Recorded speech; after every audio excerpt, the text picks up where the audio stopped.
అరుణోదయ దర్శనం అనే కార్యక్రమానికి మీ అందరికీ స్వాగతం పలుకుతున్నానండి.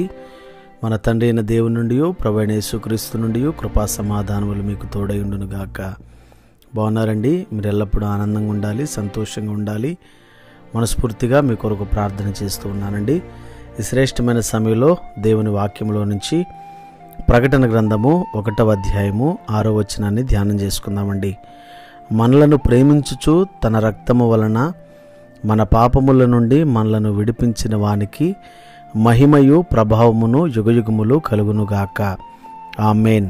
ఆయన మనలను మన తండ్రియగు దేవునికి ఒక రాజ్యముగాను యాజకులుగాను చేసెను.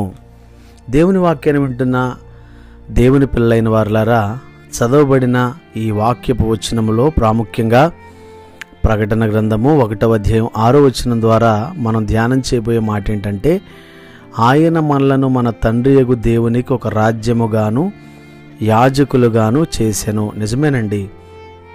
ఎవరు మనం అంటే, దేవునికి యాజకులుగా ఉండడానికి దేవుడు మనల్ని పిలిచాడండి.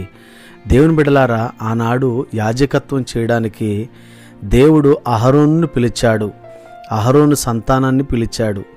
అహరోను సంతానాన్ని, లేవీయులను ఆయన ప్రత్యేకమైన రీతిలో తన పని కొరకు యాజకులుగా నియమించుకున్నాడండి. కానీ ఈ నూతన నిబంధన కాలంలో ప్రత్యేకమైన రీతిలో ఎవరైతే రక్షణ పొంది, మారుమనసు పొంది, బాప్తీసం తీసుకొని దేవుని యొక్క అడుగుజాడల్లో నడుస్తున్నారో వారందరూ దేవునికి యాజకులే. ఎందుకు ఈ మాట చెప్తున్నానో తెలుసండి?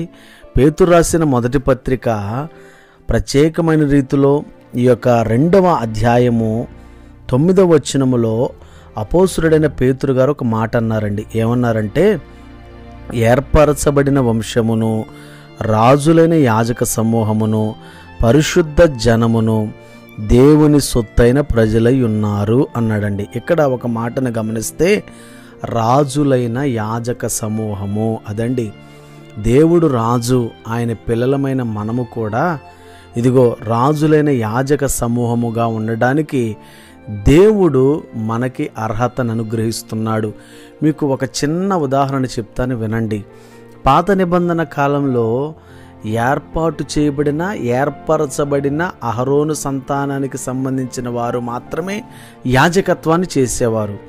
కానీ నూతన నిబంధన ప్రకారం, క్రొత్త నిబంధన ప్రకారం ఎవరైతే మారుమనస్సు పొందుకొని దేవుని వాక్యానుసారంగా నడుస్తూ ఉన్నారో వారందరూ దేవునికి యాజకులు, పరిశుద్ధమైన జనాంగం, దేవుని వంశము, దేవుని సొత్తైన ప్రజలు అనే విషయాన్ని మనము మర్చిపోకూడదు. కాబట్టి దేవుని బిడ్డలారా, మనందరము దేవుని పిల్లలము, మనమందరము దేవుని కొరకు ఏర్పరచబడిన వంశమై ఉన్నామని ఎరిగి దేవుని వాక్యానుసారంగా నడుస్తూ పరిశుద్ధమైన జనాంగముగా, మనకొక రాజ్యముగా ఉన్నామనే విషయాన్ని మర్చిపోకుండా ఆయన రాజ్యములోనికి మనం వెళ్ళడానికి దేవుడు మనందరినీ సిద్ధపరచునుగాక.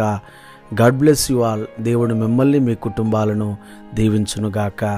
ఆమేన్.